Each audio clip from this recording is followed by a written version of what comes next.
તો પેટ્રોલમાં હવે 30% સુધી ઇથેનોલ મિશ્રણના નવા નિયમ જાહેર કરવામાં આવ્યા છે. ઉર્જા સંકટ વચ્ચે ક્રૂડનું બિલ ઘટાડવા કેન્દ્ર સરકારે નિર્ણય લીધો છે.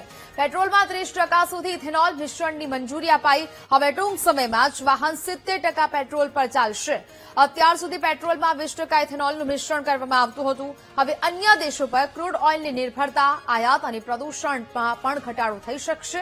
સ્થાનિક ખાંડ ઉદ્યોગ અને બાયોફ્યુઅલ ઉદ્યોગના ઉત્પાદનમાં વધારો થશે.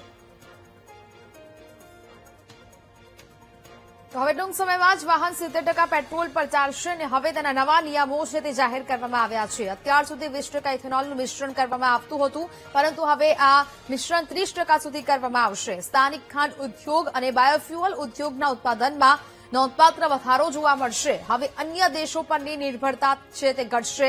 આયાત અને પ્રદૂષણમાં પણ ઘટાડો કરી શકાશે.